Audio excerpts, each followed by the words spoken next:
अस्सलाम वालेकुम, welcome to our channel aspirants. आज हम डिस्कस करेंगे असिस्टेंट का पेपर जो कि फेडरल बोर्ड ऑफ रेवेन्यू के लिए था और ये हुआ था 30 अक्टूबर 2022 को। तो इसके कुछ एमसीक्यूज हमें मिले हैं तो हमने कहा आप लोगों के साथ शेयर करें। तो स्टार्ट करते हैं। बिस्मिल्लाहिर्रहमानिर्रहीम। नंबर 1 पे है निसाब ऑफ ज़कात in gold is dash. Sorry, ये निकाब गलत हुआ है, ये निसाब है। निसाब ऑफ ज़कात इन गोल्ड इज़ डैश। ये बहुत इजी है, आपको पता ही होगा, 7.5 तोलाज। उसके बाद है, सॉरी ये मैं इसको ज़रा जूम कर लेता हूँ। काफ़ी लोग मोबाइल पे देख रहे होते हैं तो उनको प्रॉपरली नज़र नहीं आता फिर। नंबर 2 पे आते हैं। मसारिफ ऑफ ज़कात यानी कि रेसिपिएंट्स ऑफ ज़कात आर मेंशन इन विच सूरा ऑफ कुरान पाक। तो ये है भाई सूरह तौबा। सूरह तौबा की आपने ये बात भी याद रखनी है कि इसमें कोई बिस्मिल्लाह नहीं है, और सूरह नमल है उसमें 2 बिस्मिल्लाह है। उसके बाद है नंबर 3, खतीबुल अंबिया was the title of dash. खतीबुल अंबिया प्रॉफिट दाऊद अलैहिस्सलाम, हज़रत दाऊद अलैहिस्सलाम का टाइटल था खतीबुल अंबिया। उसके बाद है Kalimullah was the title of which profit. तो ये बहुत ईजी है, हज़रत मूसा अलैहिस्सलाम। सिमिलरली नंबर 5 पे the teeth of holy prophet Muhammad सल्लल्लाहु अलैहि वसल्लम were martyred in the battle of dash, Badr, Hunain, Uhud, खंदक। ये है ग़ज़वा ओहद। नंबर 6 पे है when the truce of Hudaibiya took place, या फिर ट्रीटी या ट्रूस ऑफ हुदैबिया। तो ये था भाई 6th हिजरी। इसको जल्दी जल्दी करते हैं क्योंकि 44 एमसीक्यूज हैं, वीडियो फिर लंबी हो जाएगी। नंबर 7 पे है who was the commander of non Muslims in battle of Uhud. तो ग़ज़वा ओहद में अबू सुफियान कमांडर थे नॉन मुस्लिम्स के। नंबर 8 पे है what is the compulsory tax on the product of agriculture lands. ये प्रोड्यूस ऑफ एग्रीकल्चर लैंड्स, ये भी ठीक है लेकिन प्रोडक्ट यहाँ पे ज़्यादा बेहतर था, तो ये है ऑप्शन बी अशर। उसके बाद है नंबर 9 पे UAE is the federation of dash states. 7 states है। नंबर 10 पे है the Kargil incident happened in dash. Kargil हुआ था 1999 में। उसके बाद आ रहा है Musharraf took over government of Nawaz Sharif on dash. ये है 12 अक्टूबर 1999 में। नंबर 12 पे है when was the government of Zulfikar Ali Bhutto dismissed and third martial law was enforced by general Ziaul Haq. Third martial law 5 जुलाई 1977 को लगाया था, और किसने लगाया था? जनरल ज़ियाउल हक ने लगाया था। नंबर 13 पे है करंट गवर्नर सिंध। तो उस टाइम पे तो इमरान इस्माइल थे जब इमरान खान की हुकूमत थी। आजकल कौन है? कमरान टेसूरी, आई डोंट नो, टेसूरी तो पता नहीं, जो भी इसकी प्रोनाउंसिएशन है। नंबर 14 पे है who is the current federal minister for climate change. अब क्लाइमेट चेंज की थी मेरे ख्याल में ये जरताज गुल थी, लेकिन अब है शेरी रहमान। 15 पे है who is the current permanent representative of Pakistan to United Nations in Geneva. अब ये जिनेवा को मैंने मार्क इसलिए किया है कि अगर आपके पास आ गया जिनेवा तो वो होगा खलील अहमद हाशमी। अगर आपके पास आ गया है कि न्यूयॉर्क तो वो होगा मुनीर अकरम।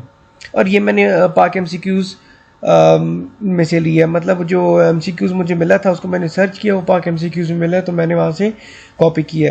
16 पे है the book reconstruction of religious thoughts in Islam was written by dash. Allama Muhammad Iqbal. ये मेरे 2-3 मरतबा आया है। ये भी आया Tafhimul Quran is written by dash. तो ये अबू अल मदूदी या मदादी इस तरह कुछ है। सॉरी, मैं इसको चेक करूँगा इसकी प्रोनाउंसिएशन को। 18 में है on October 1, 1949 Chinese communist leader dash declare the creation of People's Republic of China, PRC। तो उसका नाम क्या था? उसका नाम था माओ ज़ेडोंग। 19 पे what is the capital of Australia. Australia का कैपिटल कैनबेरा है। GPS stand for global positioning system. Number 21 पे है in MS Excel short key is use for hiding columns. तो वो है Ctrl+0। 22 पे है short key to double underline the selected text is. तो ये है Ctrl+Shift+D। नंबर 23 पे है IMF approves dash latest tranches of loan program for Pakistan. कितने बिलियन था? 1.17 बिलियन। उसके बाद है number 24 Amnesty International is an organisation associated with which of the following fields. तो एमनेस्टी इंटरनेशनल है वो प्रोटेक्शन ऑफ ह्यूमन राइट्स के लिए है। 25 पे है what was the official language declared in 1956 constitution. तो ये थी भाई बोथ A एंड B, यानी उर्दू और बंगाली।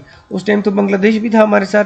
26 पे है Bhasha dam is constructed on dash, तो ये है नन। और हाँ इसके सॉरी ये है डायमीर बाशा डैम, और ये इंडस रिवर पे है, गिलगित बल्तिस्तान। 27 पे है the age of tree can be known by examining dash cambium layer, तो ये है एनुलर रिंग्स। उसके बाद है इनाउंस की मीनिंग क्या है। इनाउंस की मीनिंग है टू डिक्लेयर या प्रोक्लेम। रिबेट की मीनिंग है a partial refund to someone who has paid too much for tax, rent या यूटिलिटी। आपने कुछ ज़्यादा ही पेमेंट कर लिया टैक्स की या रेंट की या किसी और यूटिलिटी की, तो उसमें आपको जो वापस दे देते हैं कि यार ये तो आपने ज़्यादा कर दिया, तो उसको कहते हैं रिबेट। यूटोपिया का क्या मतलब है? इसका वैसे एंटोनिम पूछा है। इसका मतलब ये है कि एन इमेजिन्ड प्लेस और state of things in which everything is perfect. तो मतलब कि आपके जिस तरह हमारे यहाँ है ना कि इमरान खान जब आएगा तो सब कुछ परफेक्ट हो जाएगा, तो उसको एक किस्म का यूटोपिया कहते हैं। अच्छा 31 पे है my brother is week dash mathematics. अब इसमें दोनों आ सकते हैं, ऐड भी आ सकता है, इन भी आ सकता है। 32 में है you always speak dash truth, तो ये याद रखना है द ट्रूथ। डिटेस्टेबल की का मतलब है डिजर्विंग, इंटेंस, डिसलाइक या फिर हेटफुल। उसके बाद है to be on the same page. इसका मतलब ये होता है कि आप किसी के साथ एग्री करते हैं कि कोई भी चीज़ किसी भी तरह से की जाए। अक्सर मूवीज़ में आपने देखा होता है कि वो कहते हैं एक दूसरे के कि are we on the same page, क्या हम मतलब इस चीज़ को एग्री कर रहे हैं दोनों। उसके बाद है एमिनेंट। एमिनेंट का मतलब है डिस्टिंग्विश्ड या फिर रिनाउंड। किसी भी कोई क्वालिटी में कोई बंदा हो वो इक्वालिटी में औरों से डिस्टिंग्विश्ड हो, मतलब डिफरेंट हो, या फिर मशहूर हो, या इसी तरह कह सकते हैं। पॉसिटी का मतलब है शॉर्टेज, और इसका अपोजिट होगा वो अबंडेंस होगा। उसके बाद है 37 पे Russia president who died in 2022, तो ये था मिखेल गोर्बाचेव, इसकी प्रोनाउंसिएशन मुझे नहीं आ रही। अच्छा, जो कि हु एंडेड, उन्होंने कोल्ड वॉर एंड की थी और वो 91 की एज में उनकी डेथ हुई थी 1 सितंबर 2022 को, अभी की बात है। और वो नोबल पीस प्राइज़ विनर भी हैं। 1990 में उन्होंने नोबल पीस प्राइज़ जीता था। वो इस बात भी जीता था कि उन्होंने वो कोल्ड वार थी उसको ख़त्म की थी। 41 पे है a man purchased an item cost 5000 rupees and sold it at cost of 800 rupees, find the profit. अच्छा अब ये देखें 500 रुपीज़ है। अब बहुत इजी है, 500 का 10% कितना होता है? 50 होता है, ठीक है। और 800 पे सेल हुई है, 800 माइनस 500 300। अब 300 कितना परसेंट होगा 500 का, ठीक है। तो 300 है भाई 60%। जिस तरह आप देखें ना कि 10% 50 होगा तो 20 100 होगा, तो 30 150, और 40 होगा वो 200 होगा। तो इसी तरह आप चलते जाएं तो 60% जो इसका है वो है भाई मतलब 300 है। अब इनको 800 पे उन्होंने बेचा है तो उनको 300 प्रॉफिट हुआ है, तो 300 कितना है? वो है 60% प्रॉफिट है। 43 पे है short key to insert new slide in MS PowerPoint, तो ये है Ctrl+M। 44 पे है who is the current US ambassador to Pakistan, तो ये है डोनाल्ड ब्लूम। तो ये थे हमारे 44 MCQs जो कि असिस्टेंट का पेपर था फेडरल बोर्ड ऑफ रेवेन्यू के लिए। तो अपना ख्याल रखिएगा और best of luck for exams. अल्लाह हाफिज़।